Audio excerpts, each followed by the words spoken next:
shoreline and watched the sunrise. Darius was roughly jolted when his usually calm horse reared wildly.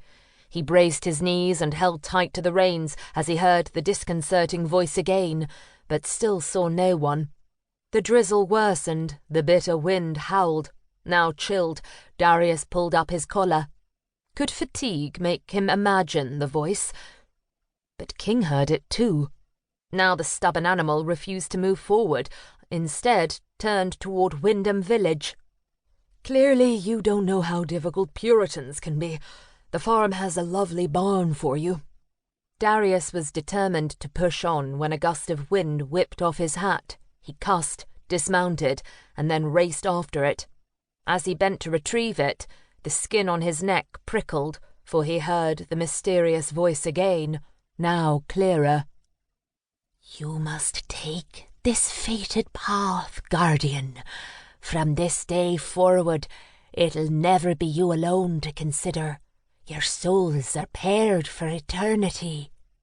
The eerie prophetess spoke with a thick Irish accent. Darius's mother had been Irish. This might have been comforting if the message hadn't been so profound. "Who are you? Why don't you show yourself?"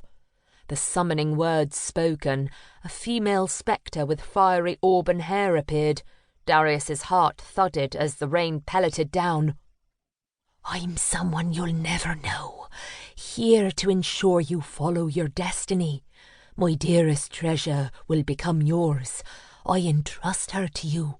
As her sovereign guardian, you must protect her when you can, comfort her when you cannot, but love her always.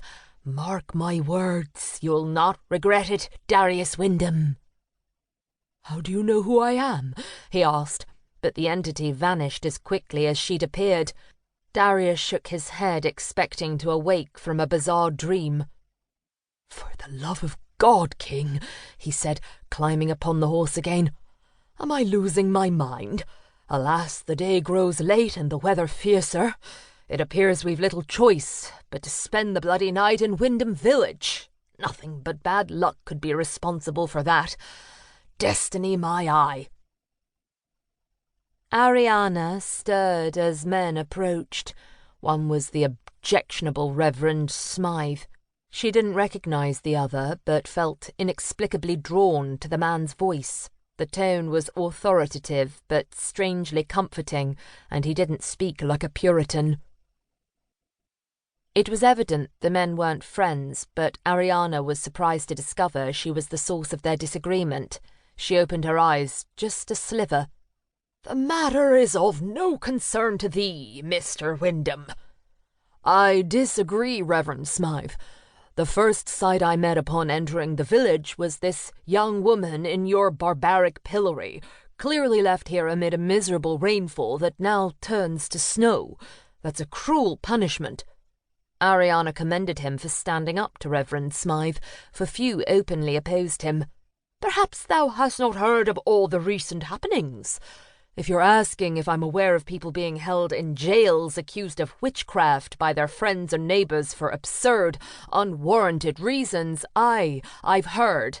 I've also learned someone's been hanged in Salem. This widespread lunacy surely won't end well for many." "Why art thou here, Mr. Wyndham? I heard thee journeyed to England after thy wife." He didn't allow Smythe to finish. "I've returned to my land, but I'm not here to discuss me. I demand you release this woman." "Thou knowest nothing of this evildoer." "Aye, well, unless you've proof she's killed someone or is likely to, her actions couldn't warrant this punishment. It's bloody cold. Her garments are soaked. She's sure to catch her death or die from the chill. My God, man, have you no decency?" Smythe huffed indignantly.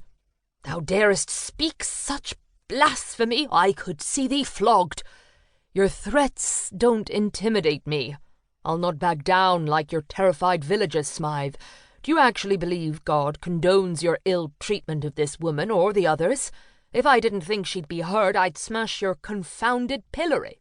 "Release her, or I'll dismantle it," he said, examining the structure.